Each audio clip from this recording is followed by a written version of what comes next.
والمرسلين محمد وآله وأصحابه أجمعين. أما بعد فأعوذ بالله من الشيطان الرجيم. بسم الله الرحمن الرحيم. وتواصوا بالحق وتواصوا بالصبر. صدق الله العظيم. கண்ணியமிக்க பெரியோர்களே, சகோதரர்களே, அல்லாஹ்வின் நல்லடியார்களே, அல்லாஹ் ஜல்ல ஜலாலஹு அம்மனவாலஹு நமக்கு ஒரு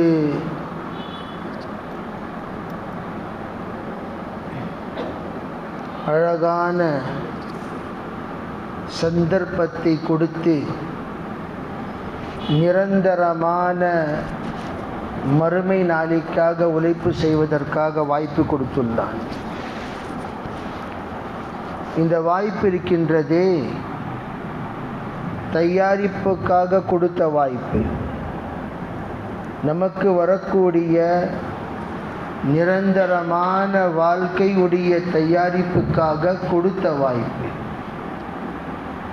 எந்த ஒரு மனிதன் அந்த வாய்ப்பை உபயோகித்து தன்னுடைய வாழ்க்கையை முன்னேறி தன்னுடைய தயாரிப்பை முழுமையாக செய்து கொள்கிறானோ அவன் அங்கே சென்றதுக்கு பிறகு எந்த விதமான கவலைப்பட மாட்டான். எப்படி நாம் ஒரு பயணத்துக்கு செல்வதற்கு முன் பயணத்திற்காக தயாரிப்பு செய்கிறோம். எனக்கு இது தேவைப்படுகிறது, இது தேவைப்படுகிறது, எல்லா விதமான தேவை உள்ள பொருள்களை எடுத்துக்கொண்டு பயணிக்கும் சமயத்தில் நாம் ஒரு விஷயத்துடைய பொருளுடைய அதனுடைய தேவைகளை உணர்ந்து உபயோகிக்கிறோம்.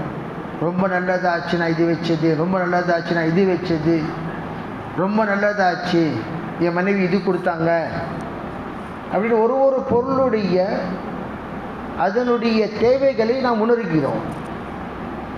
எந்த ஒரு பொருளை தேவையில்லை என்று நாம் விட்டுவிட்டோமோ அதனுடைய உணர்வும் சில சமயங்களில் நமக்கு உண்டாகுகிறது.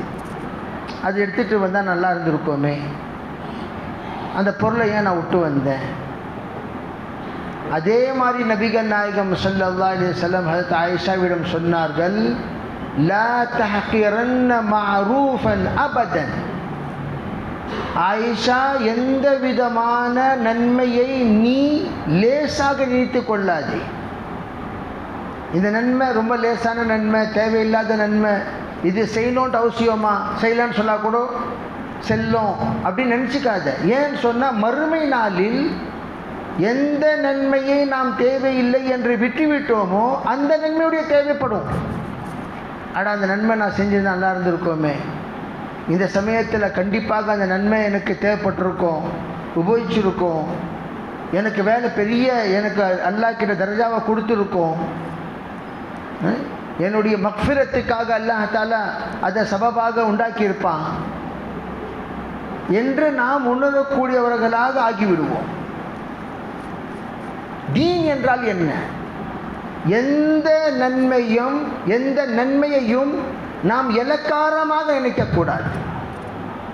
பெரியோர்களே, சகோதரர்களே, இது நான் சொல்லக்கூடிய விஷயத்தை கவனமாக நாம் உள்ளத்தில் பதிச்சு கொள்ள வேண்டும். எந்த நன்மையையும், அந்த நன்மை எந்த அளவுக்கு சிறிய நன்மையாக இருந்தாலும் சரி, இந்த நன்மை எனக்கு தேவை என்று நாம் அதை செய்ய வேண்டும். ஹஜ்ரத் நபிகள் நாயகம் ஸல்லல்லாஹு அலைஹி வஸல்லம் தன்னுடைய மஜ்லிஸில் கேட்டார்கள், இந்த நன்மை யார் செய்தா இன்னைக்கு? இந்த நன்மை வழி தெரியாதவருக்கு வழி யார் காட்டினா? சில பேர் கை தூக்குனாங்க, சித்திக் அக்பரும் கை தூக்குனாங்க. யார் தண்ணி கேட்டவருக்கு தண்ணி கொடுத்தா? சில பேர் கை தூக்குனாங்க, சித்திக் அக்பர் கை தூக்குனாங்க. யார் பசியோடு இருக்கிறவருக்கு சாப்பாடு கொடுத்தா? சில பேர் கை தூக்குனாங்க, சித்திக் அக்பரும் கை தூக்குனாங்க. எது ரசூலுல்லாஹ் கேட்டார்களோ எல்லா நன்மைகளும் சஹாபாக்களும் செய்தார்கள். அந்த எல்லா நன்மையிலும் பங்கு சித்திக் அக்பரும் எடுத்துக்கொண்டார்கள். ஒரு நன்மையை கூட சித்திக் அக்பர் விடவில்லை. ஒரு நாளில், வாழ்க்கையில் கிடையாது. இன்றைக்கு யார் செய்தார் என்று ரசூலுல்லாஹ் கேட்டாங்க. இன்னைக்கு செஞ்சவங்க யாரு அப்படின்னு சொன்னால், ஒரு இரவில் தான் கார்குதாரி. இப்போ நம்ம இருக்கக்கூடிய நேரம் இஷாக்கு பிறகு பேசுகிறோம். இன்னைக்கு யார் செஞ்சா சொல்லுங்க. இன்னைக்கு யார் செஞ்சா, இன்னைக்கு யார் செஞ்சா. இன்னைக்கு செய்யக்கூடிய நன்மைகளை பற்றி ரசூலுல்லாஹ் கேட்கும் சமயத்தில் எல்லா விஷயங்களிலும் எல்லா நன்மைகளும் யார் கை தூக்குனா, யார் கை தூக்குனா? ஹஜ்ரத் அபூபக்கர் சித்திக் ரலியல்லாஹு தஆலா சஹாபாக்கள் கை தூக்குனாங்க. அப்போ சொன்னாங்க ரசூலுல்லாஹ், எல்லா சஹாபாக்களும் அவர்கள் ஒரு கதவுல போவாங்க. இது நோன்புடைய கதவு, இது ஜக்காத்துடைய கதவு, இது சொர்க்கத்துக்கு 8 கதவுகளில் எல்லோரும் ஒரு கதவுல ஒருத்தவங்க போவாங்க. ஆனால் 8 கதவும் யாரை கூப்பிடும்னு சொன்னால் சித்திக் அக்பர் ரலியல்லாஹு தஆலா கூப்பிடும். நீங்கள் எப்படி வாங்க, நீங்கள் ஏன் கதவுலையே, ஏன் கிட்டேருந்து வாங்க, ஏன் கிட்டேருந்து வாங்க, ஏன் கிட்டேருந்து வாங்கன்னு சொல்லிட்டு யார் கூப்பிடுவாங்க? 8க்கு 8 கதவும் அழைக்கக்கூடிய நபர் ஹஜ்ரத் சித்திக் அக்பர் ரலியல்லாஹு தஆலா. தாவத்துடைய வேலை என்றால் ஒரு விஷயத்தையும் இலக்காரமாக நினைக்காமல் அதை நாம் உடனடியாக செய்ய வேண்டும். அதுதான் தாவத்துடைய வேலையுடைய நோக்கமே. ஒரு நன்மையுடைய ஆசை உள்ளத்தில் வர வேண்டும், ஒரு தீமையுடைய வெறுப்பு உள்ளத்தில் வர வேண்டும். இந்த நன்மை செஞ்சால் எனக்கு என்ன பலன், இந்த நன்மை செஞ்சால் எனக்கு என்ன பலன், இந்த நன்மை செஞ்சால் எனக்கு என்ன பலன். இதுதான் ஃபதாயில், இதுதான் அமல்களின் சிறப்பு. நாம் படிக்கிறோமே, என்ன காரணம்? இந்த அமல் செஞ்சால் என்ன சிறப்பு? நாம் ஒரு நபரை பார்த்து சிரிக்கிறோம் என்று சொன்னாலும் சதக்காவுடைய நன்மை அல்லாஹ் தஆலா தருவான். ஒரு நபரை பார்த்து நம்ம என்ன செய்யணும்? அன்பா சிரிக்கிறோம், நல்லா இருக்கீங்களா? அந்த சிரிப்பிற்கு பாருங்க, ஸ்மைலிங் ஃபேஸ், மூஞ்சி உம்முன்னு வச்சுட்டு இருக்காம சலாம் சொல்கிறாங்க, வாலிக்கும் சலாம், நல்லா இருக்கீங்களா? சலாம் என்னமோ கடனாண்டி சலாம் சொல்கிற மாதிரி மூஞ்சியில் சிரிப்பே இல்லை. ரீசார்ஜ் சிரிப்பு. கையில் வச்சா சிரிக்குவார், கையிலேருந்து எடுத்தா, கையில் வச்சா சிரிக்குவார், கையிலேருந்து எடுத்தால் சிரிப்பு போயிடும். ரீசார்ஜ் சிரிப்பு. அவருடைய முகத்தில் சிரிப்பை கொண்டாடுவதற்காக என்ன செய்யணும்? ரீசார்ஜ் பண்ணணும். கையை ரீசார்ஜ் கொஞ்சம் லைட்டாக பண்ணணும்னு சொன்னால் கை எடுத்து சொன்னால், ரீசார்ஜ் முசாஃபா இருந்தால் சிரிப்பு வரும், ரீசார்ஜ் முசாஃபா இருந்தால் சிரிப்பு வராது. ஹஜ்ரத் யூசுப் சொல்லுவாங்க, அந்த சிரித்த முகத்தோடு நாம் போய் சந்திப்பது தான் முதல் தாவத். தாவத்துடைய முதல் சந்திப்பு என்ன சொல்லுங்க பார்க்கலாம்? சிரிச்ச முகத்தோடு போய் சந்திப்பது. எப்படி சந்திக்கணும்? மேக்கப் பண்ணிட்டு போக தேவையில்லை. ஹஜ்ரத் சொல்லிட்டாங்க, நான் ரொம்ப அழகாக போகணுன்னு சொன்னாங்க, மேக்கப் பண்ணிக்கிட்டு. ஆனால் உடை நல்ல உடையாக உடுத்தி கொண்டு சிரித்த முகத்துடன் அன்பாக, பாசமாக, பிரியமாக, அவருடைய நண்பராக, அவருடைய நேசராக நாம் போய் அவரிடம் சந்திப்பது, இந்த சந்திப்பு இருக்கின்றது, அந்த சந்திப்பு தான் உள்ளத்தில் இடம் பெறக்கூடிய சந்திப்பு. எங்க இடம் பெறக்கூடிய சந்திப்பு? உள்ளத்தில் இடம் பெறக்கூடிய சந்திப்பு. அந்த ஒரு சந்திப்பு இருக்கு பார்த்தீங்களா, அந்த சந்திப்பு, அந்த சந்திப்பின் பிறகு மீண்டும் எப்போ சந்திப்போம் என்ற உணர்வு உண்டாகணும். ஒரு வாட்டி சந்தித்த பிறகு நீங்க அதுக்கப்புறம் எப்பங்க சந்திக்கலாம், அந்த ஒரு அன்பு உண்டாகணும். இதுதான் தாவத். தாவத் என்பது ரஹ்மத், தாவத் என்பது முஹப்பத், தாவத் என்பது நிஸ்பத். அந்த தொடர்பு இருக்கு பார்த்தீங்களா, தொடர்பு, பாசம், உறவு, உள்ளம் ஒன்று கூடுவதின் பேர் தான் தாவத். தாவத்துடைய வேலை செய்யுங்க, தாவத்துடைய வேலை செய்யுங்க என்ன என்று உள்ளத்தை ஒன்று சேரக்கூடிய வேலை செய்யுங்கள். அதை சுருக்கமாக நம்ம சொன்னால் என்ன தம்பி சொல்கிறது? உள்ளத்தை ஒன்று சேரக்கூடிய வேலை. எந்த ஒரு வேலையின் மூலமாக உள்ளம் ஒன்று ஆகிவிடுமோ அந்த வேலை செய்யுங்க. அந்த வேலை செய்யணுமா செய்யக்கூடாதா? எல்லாமே செய்யணுமா செய்யக்கூடாதா? உள்ளத்தை ஒன்று கூடக்கூடிய வேலை செய்யணுமா செய்யக்கூடாதா? அதுதான் தாவத். தாவத்துன்னு சொன்னால் 1.5 மணி நேரம் பயான் செஞ்சு புரிய வைக்க தேவையில்லை. சுருக்கமாக 2 வார்த்தை. உள்ளத்தை ஒன்றாக சேரக்கூடிய வேலையின் பேர் தான் தாவத். மன் தூ சுதம் தூ மன் சுதி மன் தன் சுதம் தூ ஜா சுதி தகஸ்ன கோயத் மஅபாதசி மன் தீகரம் தூ தீகரி. சஹாபாக்களுடைய வாழ்க்கையில் எந்த அளவுக்கு நபிகள் நாயகம் ஸல்லல்லாஹு அலைஹி வஸல்லம் உழைப்பு செய்தார்கள் என்று சொன்னால், சஹாபாக்களுடைய உள்ளம் ஒன்றாகிவிட்டது. இஸ்திமாய் குலூப்,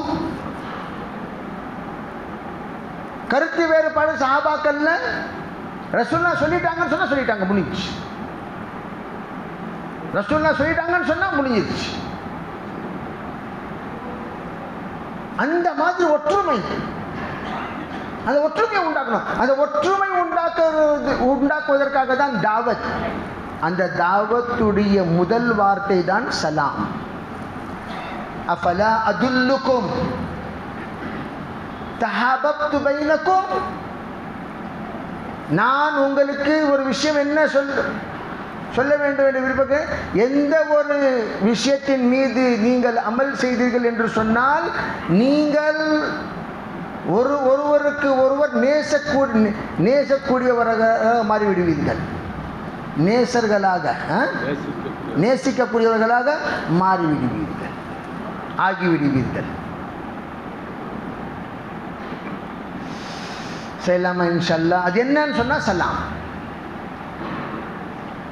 அதனால் நம்மளுடைய 5 வேலைகள், 5 வேலையில் ஒரு முதல் வேலை என்ன தம்பி? மஸ்ஜித் வார் ஜமாத். நம்ம வியாபாரத்துக்கு போகும்போது தமிழ்காரங்களுக்கு தான் நம்ம பொருள் கொடுக்குவோம், உருதுக்காரங்களுக்கு கொடுக்க மாட்டோம்னு சொல்லி வரைக்கும் போயிருக்கிறோமா? உருதுக்காரங்க பாய் இஸ்லாம் அலைக்கும் பாய் கே பையே ஏ கே, எனக்கு உருது தெரியாது, மரியாதையாக தள்ளி நில்லு, தமிழ்காரங்க தான் நான் கொடுக்குவேன் அப்படின்னு சொல்லி இது வரைக்கும் யாராச்சும் சொல்லியிருக்கிறாங்களா? யார் யார் சொல்லி கைத்திங்க பார்க்கலாம். நான் சொன்னேன் இந்த மாதிரி உருதுக்காரங்க நான் கொடுக்குற சொல்லியிருக்கிறோமா? என்னங்க சவுண்டே வர மாட்டேன். பிரியாணின்னு சொன்னால் அல்லாஹ் சாப்பிட்டுட்டு தான் போகலாம், நான் பதில் கொடுக்குவோம், சாப்பிட்றது மாதிரி பதில் கொடுக்க மாட்டோம். யாராச்சும் சொல்லுவாங்களாங்க? யாரும் சொல்ல மாட்டாங்க. உருது தெரியலன்னு சொன்னால் கூட ரிவர்ஸ் கியர் போட்டு ஃபார்வர்டு போட்டு ஏதாச்சும் ஒரு கியர் போட்டு புரிஞ்சிச்சுக்கலாம். புரிஞ்சிச்சு, முடிஞ்சிச்சு. அந்த விலையை நம்ம கால்குலேட்டரில் போட்டு இந்த ரேட்டு சொல்லி கால்குலேட்டரில் காமிச்சு, இல்லை அவர் டெக்னிட்டி போடுவார் இந்த ரேட்டு, இல்லை இந்த ரேட்டு, ஏதாச்சும் பண்ணி காம்ப்ரமைசிங் பண்ணி வித்துடுறோமா? வித்துறது இல்லையா? அந்த திறமை அல்லாதெல்லாம் கொடுத்துருக்கேன்னா கொடுக்கறது இல்லையா? யோசிக்கணும். அதே மாதிரி நாம் எந்த பள்ளியில் இருக்கிறோம், உருதுக்காரங்க தான் உட்காரணும், நம்மளும் உட்காரணும். எங்கே உட்காரணும்? இப்போ என் பள்ளியில் உதாரணமாக நான் ஒருத்தன் தான் தமிழ்காரன், யாரும் உருதுக்காரங்க, எல்லாம் உருதுக்காரங்க தான். நான் மஸ்ஜித் ஜமாத்தில் உட்காரணுமா உட்காரக்கூடாதா? நான் தொழுவு போகிறேன்னா போகிறது இல்லையா? இல்லை, இது உருதுக்காரங்க பள்ளி,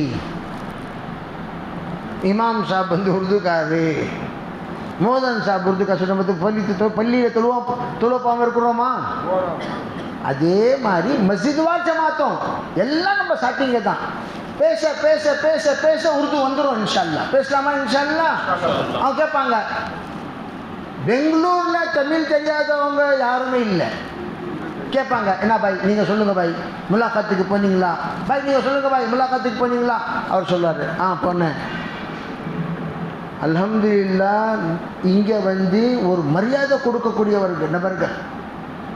நம்ம தமிழ் பேசுகிறோமே சொல்லிட்டு அவங்க இலக்கரமாக பார்க்கறது கிடையாது, மரியாதை கொடுத்து கேட்பாங்க. மரியாதை கொடுத்து அவங்களுக்காக தர்ஜுமா செய்ய சொல்லுவாங்க. मैं क्या बोल रहा जरा बोलो भी, तमिल में बोलो भी उनको. சொல்லுவாங்களா சொல்ல மாட்டாங்களா? உட்காரலாமா இன்ஷா அல்லாஹ்? அடுத்த மகான மஷூராவில் நம்ம சொல்லணும், அல்ஹம்துலில்லாஹ் நம்மலாம் மஸ்ஜித் ஜமாத்தை உட்காடுறோம். அந்த உட்காரக்கூடிய வர்க்கத்தில் என்ன பிரயோஜனம்? மெஹல்லால இருக்கக்கூடிய தமிழ் சாத்தியங்களை எல்லாம் சந்திக்க வைப்பாங்க. வாங்க போகலாம், வாங்க போகலாம், வாங்க போகலாம், வாங்க போகலாம், வாங்க போகலாம். யார் யார் மெஹல்லால தமிழ் சாத்தியம் இருக்கிறாங்களோ எல்லாத்தையும் சந்திக்க வைப்பாங்க. இது ரெண்டாவது வேலை நம்மளுது. முலாகாத், அது பேர் என்ன? சந்திப்பு, ஜங்ஷன். ஜங்ஷன் அதெல்லாம் சொல்றது சந்திப்பு. சந்திப்பு, ஜங்ஷன். நம்ம இங்கே போய் அங்கே சந்தித்தோம், அவங்கள போய் அங்கே சந்தித்தோம். அந்த சந்திப்பின் மூலமா அட எந்த ஊருங்க?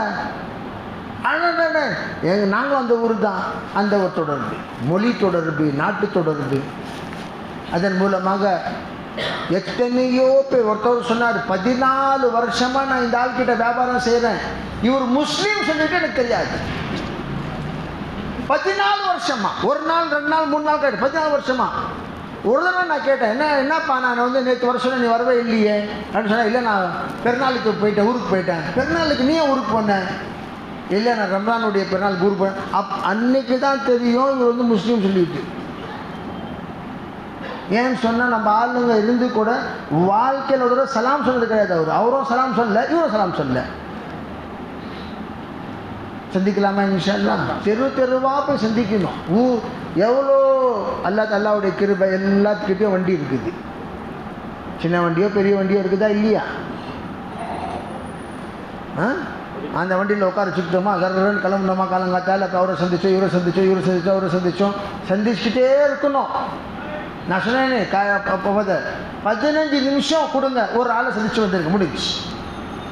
ஒரு நபரை சந்திச்சு பாருங்க, உள்ளத்துக்கு எவ்வளோ சந்தோஷமா அழியுது. உங்களுக்கு பேச தெரியல, பாய் அஸ்ஸலாமு அலைக்கும், எங்க ஒரு நண்பர் இருக்கிறாங்க, பாய் அமீர் சாப் கொஞ்சம் பேசுங்க. உங்களுக்கு என்ன சொல்லணும்னு தெரியல, உங்களுக்கு பழக்கம் இல்லை பேசி. நீங்கள் என்ன செய்யணும், ஒரு 2-3 நம்மளுடைய சாத்தியங்களை நம்பரை வச்சுக்கணும். டக்குன்னு ஃபோன் போட்டு நாங்கள் கொஞ்சம் பேசுங்க, இவரு நம்ம ஊருக்காரர் தான், இந்த வியாபாரம் செய்கிறாரு, இந்த வியாபாரம் செய்கிறாரு, இங்கே ஒரு 5 வருஷமாக இருக்கிறாராம், 6 வருஷமாக இருக்கிறாராம், 10 வருஷமாக இருக்கிறாராம், 20 வருஷமாக இருக்கிறாராம், 50 வருஷமாக இருக்கிறாராம். கொடுக்கலாமா இன்ஷா அல்லாஹ் நம்பரு? 2. 3வது தமிழ் அமல்களின் சிறப்பு அப்படின்னு சொல்லிட்டு ஒரு கிதாப் ஹஜரத் ஷேகுல் ஹதீஸ் ஜக்கரியா சாஹிப் ரஹ்மத்துல்லாஹி அலைஹி எழுதின கிதாபு. அந்த கிதாபுக்கு எந்த அளவுக்கு அல்லாஹ் தஆலா குபூலியத் கொடுத்தான் என்று சொன்னால், பெரியோர்களே சகோதரர்களே, உலகத்திற்கே ஒரு மாற்றத்தை உண்டாக்கின கிதாப் அது. இன்கிலாபி கிதாப், உலகத்திலேயே ஒரு மாற்றம். வெறும் இந்தியாவில் மட்டும் கிடையாது, முழு உலகத்தில். தாங்கள்ல எத்தனை பேர் வெளிநாட்டு பயணம் செஞ்சீங்க, யார் யாரை செஞ்சாங்களோ அவங்க பார்த்துருக்கலாம். அந்த நாட்டில் அப்புறம் எந்த நாட்டுக்கு தீனுடைய தாளம் இல்லாமல் இருந்துச்சோ அந்த நாட்டில் தீன் வந்துருச்சு. தியாகம் எந்த அளவுக்கு என்று சொன்னால், நம்ம கிர்கிஸ்தானில் பார்த்தது 5-8 கிலோமீட்டர் நடந்து பெண்கள் தாலீமுக்கு வராங்க. சவாரி இல்லை, பஸ்ஸுங்க. நம்ம மாஷா அல்லாஹ் இங்கே இருக்கிறோம், எல்லா விதமான ஃபெசிலிட்டிஸ் இருக்குது. ஒரு இடத்துக்கு போகணும்னு சொன்னால், நான் ஆஃப்ரிக்காவில் பார்த்தேன். போயிட்டுருக்கோம். எங்கேருந்து? கேம்ரூன்லேருந்து தஷாத்துக்கு போயிட்டுருக்குறோம். வழி இல்லை, ரோடே இல்லை. காட்டு வழியாக தான் போகணும், பாலைவன வழியாக போகணும். அங்கே எல்லாம் அந்த காலத்தில் கேட்ட பாருங்கள், வழிகாட்டிகள் இருப்பாங்கன்னு சொல்லிட்டு, அந்த மாதிரி வழிகாட்டி வாங்கணும். நம்ம எங்கேருந்து எந்த ஊருக்கு நம்ம போகிறோமோ அந்த ஊருக்கு வழிகாட்டி இருப்பார். அவர் நம்ம கூட வருவார், அவர் தான் வழிகாட்டுவார். இப்படி போங்க அப்படி போட்டோம். அது பாருங்கள், வரும்போது வழிகாட்டியே இல்லை, சீக்கிரம் வந்துட்டோம். போகும்போது வழிகாட்டி இருந்தார், லேட்டாக போகணும். வரும்போது அல்லாஹ் வழிகாட்டி, போகும்போது இவர் வழிகாட்டி. வரும்போது சீக்கிரம் வந்தோம், போகும்போது அந்த சமயத்தில் பார்த்தா பாலைவனத்தில் புர்ஹா போட்டுக்கிட்டு சில பெண்கள் நடந்து போகிறாங்க. 1-2 பேர் நடந்து போகிறாங்க. நான் கேட்டேன், என்னங்க நடந்து போகிறாங்கன்னு சொன்னால், அவங்க சொன்னாங்க, பெரிய அல்லாஹ் அக்பர் சொன்னாங்க, 30 கிலோமீட்டர் அந்த பக்கம் தமிழ் இஷ்டமா, ஹஃப்டேவாரி இஷ்டமா, வாரந்தார இஷ்டமாக இருக்குது பெண்களுக்கு. அந்த இஸ்தமாவுக்கு கலந்து கொள்வதற்காக போயிட்டு இருக்கிறாங்கன்றாங்க. 30 கிலோமீட்டர் கிளம்பினது எப்போ? காலையில். கேட்குறியா இல்லையா? अरे भाई हम लोग जब जा रहे थे कैमरून से तशाद, वहाँ पर रास्ता बनाना पड़ता है, रास्ता नहीं है, और रेगिस्तान पर से गुजरना पड़ता है, इधर भी दोनों तरफ मैदान ही मैदान, कोई रास्ता नहीं, जीपीएस काम नहीं करता, रहबर को साथ लेकर चलना पड़ता है। जब रहबर को साथ लेकर हम लोग एक मुल्क से दूसरे मुल्क आ रहे थे तो उस वक्त में डेजर्ट में, खुले मैदान में 2-3 औरतें बुरखे के साथ जा रही थी। हमने पूछा रहबर से कि भाई ये कौन लोग हैं? तो कहने लगी ये वो लोग हैं जो उस करिए में मस्तूरात की हफ्तेवारी तालीम में शिरकत के लिए जा रही हैं। 30 किलोमीटर पैदल। कितने किलोमीटर? एक 2 व्हीलर अगर रही, क्या 2 व्हीलर? एक 2 व्हीलर में 12 जने जाती हूँ। कैसा? 2 लकड़ियाँ, इधर एक बनले 300। वो 2 व्हीलर बेचारी की मगफिरत हो जाती उसकी। 12 जने वो कैसा बैठ को जाती हैं। अल्लाह अकबर अल्लाह अकबर। हम लोग हमारे तसव्वुर से बालातर। पैदल सफ़र 50 किलोमीटर पैदल उनका मामूल है। कोई बीमारी नहीं। जहाँ हॉस्पिटल ज़्यादा रहती वहाँ बीमार ज़्यादा रहती। इसका मतलब जहाँ हॉस्पिटल नहीं वहाँ बीमार नहीं। पूरे रशिया में, सुनो कारगुजारी, पूरे रशिया में, उर्दू प्रिय लैला तुको तमिल में सुन रहे हैं नमो, पूरे रशिया में, किर्गिस्तान में जिस वक्त सबसे पूरे वर्ल्ड में सबसे ज़्यादा सस्ती पढ़ाई MBBS की किर्गिस्तान में 18 लाख रुपए, ओनली 18 लाख रुपीस में MBBS की पढ़ाई होती है। पूरे दुनिया से लोग आते हैं। 35,000 स्टूडेंट्स पढ़ते हैं। कितने? 35,000 स्टूडेंट படிக்கக்கூடிய இடம் கிர்கிஸ்தான்ல. அவங்க எவ்வளோ பெரிய ஆஸ்பத்திரி இருக்கணும்? ஆனால் பல்ல ஆஸ்பத்திரி தவிர எந்த ஆஸ்பத்திரியும் இல்லை। दांतों के डॉक्टरों के अलावा, दांतों के क्लिनिक के अलावा कोई क्लिनिक नहीं है। वो दांतों का डॉक्टर भी कैसा? कौन गया तो भी कटिंग पे उठा लगा जाता उन्हें, क्या कर को पूछता नहीं। पहले दांत उखाड़ता हूँ, बाद में बात करता हूँ। मैं ही जाकर बैठा, मेरी दांत ज़रा यहाँ हिल रहा था तो निकल गया वो। जब गया तो देखा 17 मैयता पड़ गई। क्या मतलब? 17 दांतों को कफन पिना को रखो है उन्होंने। वो आकर चाइना एक्सपोर्ट करते हैं, वहाँ से एक पाउडर, उसी का पाउडर बनकर आता है, वो इंतहाई मुफीद है। चाइना एक्सपोर्ट होता है उन्हें, तो उन्हें कफन पिना रखो है। मैं जाते उठा लगागा उन्हें। मैं बोला भाई दर्द हो रहा है, सिर्फ दर्द की दवा दो, मैं पहले उखाड़ डालता हूँ, बाद में बात करता हूँ। मैं बोला हिंदुस्तान का दांत है, हिंदुस्तान में दफन होगा। कहाँ का दांत हो? अरे दांत இந்தியா உடைய பல்லு எங்கே போய் தஃபன் செய்யணும்? அதை இந்தியாவிலே. நான் கிர்கிஸ்தானெல்லாம் தஃபன் பண்ண மாட்டேங்க, அங்கே நோய்களே இல்லை. வேற ஹால் என்ன சொல்லிட்டு இருந்தேன்? பெண்கள் நடந்து போகிறாங்க. அந்த மாதிரி பெண்களுடைய வாழ்க்கையில் தீன் வந்துருச்சுன்னு சொன்னால் குடும்பத்தையே மாற்றிடுவாங்க இன்ஷா அல்லாஹ். என்ன இன்ஷா அல்லாஹ்னு சொல்லிட்டு வர மாட்டேங்குது. எல்லா பெண்களும் தான், வெறும் நம்ம பெண்கள் மட்டும், எல்லா பெண்களில் மட்டும் தீன் வந்துருச்சுன்னு சொன்னால் குடும்பத்தையே மாற்றிடுவாங்க. அதனால வீட்டு தாலீம் செய்யலாமா இன்ஷா அல்லாஹ். அதே மாதிரி கஸ்ட்டு நடக்கும். கஸ்ட்டு கூட நம்ம போகணும். வாரதார கஸ்ட்டு நடக்கும், எல்லா நடக்கும். அந்த இப்போ கஸ்ட்டுடைய நாளில் இங்கே கஸ்ட்டெல்லாம் எப்போ நடக்கும்?